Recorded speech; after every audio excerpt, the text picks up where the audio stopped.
Ең жиі көп кездесетін сұрақ маған келетін мынандай. Ел сұрайды, сен осы көп үгіттейсің дейді. Біз қазақтың ұлтшылдарымыз, біз сайлауға қатысуымыз керек, біз саяси күш болуымыз керек, күш болғасын біз сайлауға шығуымыз керек. Сол сайлауға байланысты кімге дауыс береміз деген сұрақ қойғанға мен енді жауабымды беріп көрейін. Сайлау, мен айтып жатқан сайлау дейтінім ол екі түрі бар. Біреуі мына таяуда болатын, келесі жылы жылдың басында 2021 жылы ақпан ба, қаңтар ма, наурыз ба, әйтеуір жылдың басында қазіргі мәжілістің өкілеттігі бітеді, жаңадан сайлау болады. Сол бірінші сайлау. Ол бүгінгі Назарбаевтың жүйесі тұрған кезіндегі қалыптасқан, әбден баптанған заманның сайлауы. Одан аса ешқандай өзгеріс болмайды. Мына мәжіліс кетеді, олардың орнына басқасы келеді. Жалпы одан басқа ештеңе өзгермейді. Ал сайлаудың екінші түрі, ол ертең о дүниеге нұреке аттанғасын, заманымыз өзгергесін, жаңадан күш пайда болып, жаңадан партиялар құрылып, жаңадан саяси көсемдер шығып, жаңа тұлғалар шығып, саяси сөздік қорымыз ауысып, толық бәрі жаңарып жатқан кезде сол сайлауға біз қатысуымыз керек. Ол сайлауымыз келешекте. Ол осы 2-3 жылдың ішінде болып қалыр. Біз сол кезге келуіміз керек. Пісіп, саяси күш болып, біз қазақтың ұлтшылдарымыз деп. Сол кезде партия болып тіркелерміз, сол кезде республикалық қоғам қозғалысы болып тіркелерміз. Ал оған шейін бізде ешқандай мүмкіндік жоқ тіркелуге. Ұлтшылдық деген сөзі болса, оны біздің әділеттік министрлігі өлсе де тіркемейді. Сондықтан біз оған жанталаспай, әлек болмай, уақыт жоғалтпай, жай жүре берейік, келешекке дайындалып. Ал мына сұрағыңызға келсек, мен айтам, сайлауға қатысуымыз керек, біреуді қолдауымыз керек, дауыс беруіміз керек деп айтам, жиналған сайын кездесулерде осыны айтам. Ол бізге керек, өзімізге сынақ ретінде, өз-өзімізге емтихан, жаттығу ретінде. Мына алдымыздағы сайлауға, осы келесі жылда болатын жылдың басында, мүмкін осы жылдың аяғында ма, өздері мүмкін тарқап кете ма бір депутат шығып. Ол болмаса 21 жылдың бірінші кварталында мәжіліс тарқағасын сайлау болады. Сол сайлауға да біз қатысуымыз керек. Әрине, біз арамыздан ешкімді шығарамаймыз. Мына ұлтшылдардың өкілі көсемі деп. Ұлтшылдар оған қатысамайды. Өйткені бізді заң бойынша сайлауға, мәжіліске тек қана партиялар ғана қатыса алады. Депутаттар тек қана партияның санының қатарынан тағайындалады. Ұлтшылдар партия емес, сондықтан бізде қатысуға мүмкіндік жоқ. Қазіргі жүйедегі мәжіліске ұлтшылдарға жол жоқ. Бірақ біздің бәрібір өз мақсатымыз бар ғой. Біз ұлтшыл болғасын, біз бүгін де бармыз, кеше болдық, бүгін бармыз, ертең боламыз, ар күні санымыз көбейеді. Су тасқыны сияқты бір күні келеміз, мыңдаған адам болып. Ал бүгіндікке, мына сайлауға біз не үшін қатысуымыз керек алдымыздағы? Өз-өзіміз сынап өтуге. Біз арасында да көппіз ба, әлде азбыз ба? Біз бұл сайлаудан жаттығу ретінде қарап, сонымен пайдаланып қалуымыз керек. Бақылаушы болғанда сол жаңағы ішіне кіріп, сайлау, орталық сайлау комиссиясы қалай істейді, жаңағы учаскелердің ішіндегі отырған комиссиялар қалай жұмыс істейді, дауыс беру процедурасы қалай басталады, немен аяқталады, бюллетендерді қалай санайды. Біз соған бәріне қатысып шығуымыз керек, өз арамыздан бақылаушыларды шығарып, сол сайлауға қатыстырып. ана нені қоя тұрайық, ол әлсіз, ол ешқандай күші жоқ, оның келешегі жоқ деген, Назарбаев кеткесін бұл бәрі әдірен қалады, текке қалады деген, ол қоя тұрайық.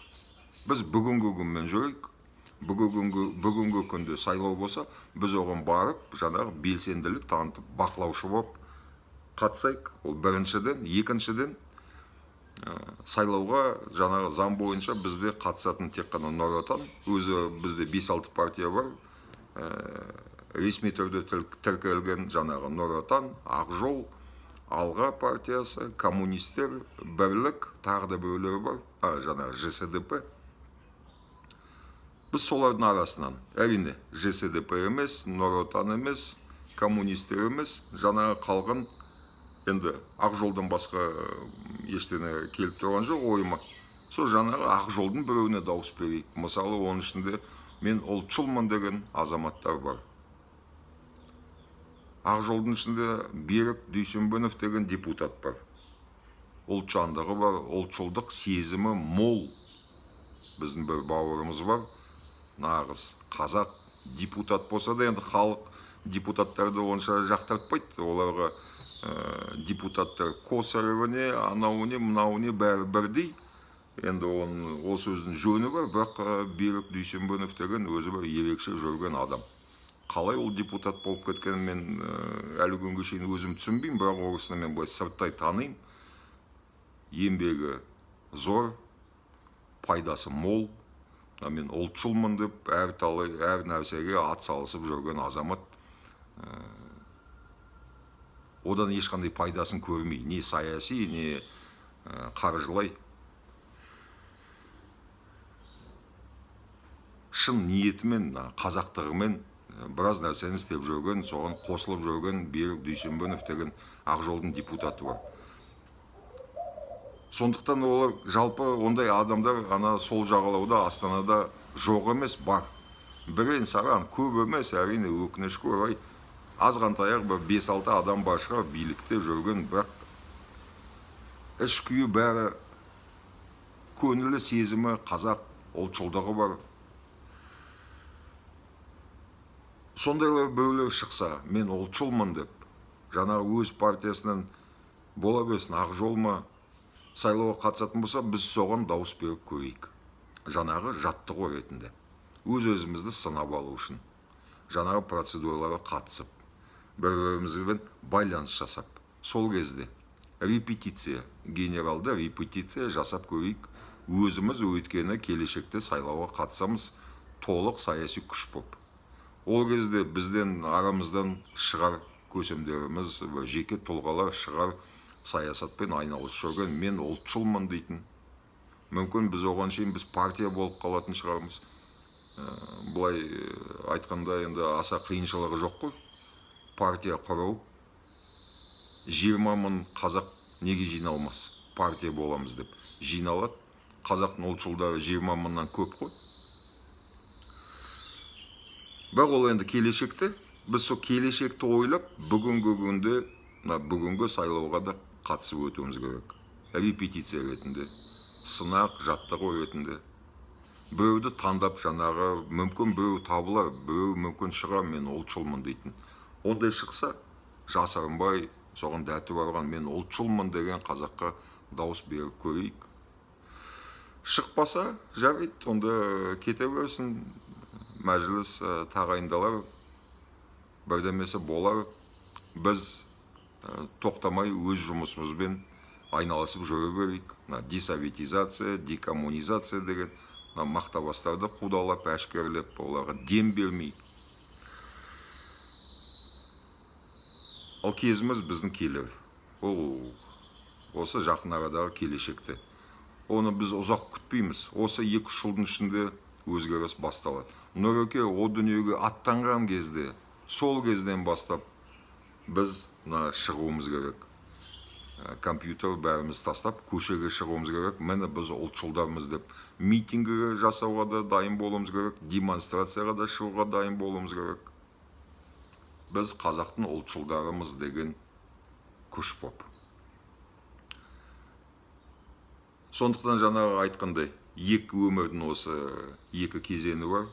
біреу мына бүгіндікі Назарбаев бар кездегі, оның реалиясы бір бөлек, ол мына қазіргі жағдай әбден қалыптасқан, біз оны өзгерте алмаймыз, және оған ықпал етіп қажет жоқ.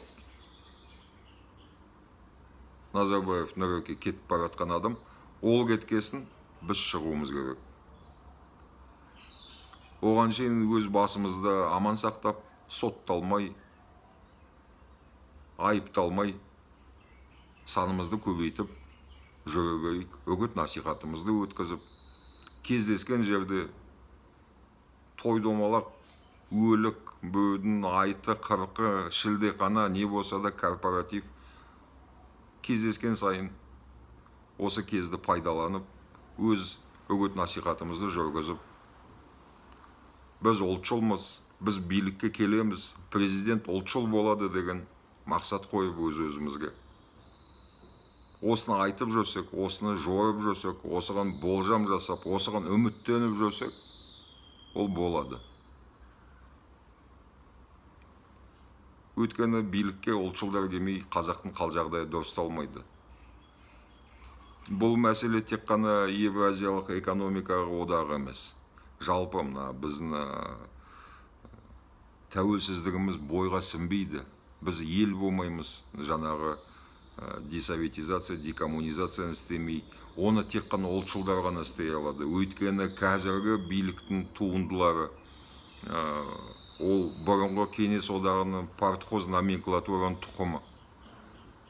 Біз ұлтшылдар болып сайлауға қатыспасақ, билікке ұмтылмасақ, бұл жалғасатын түрі бар. Қазір ұлдары отырма, немерелері бұрынғы Кеңес одағының бастықтардың номенклатураның. Шамалы уақыттан кейін билікке немере шөберелері келеді.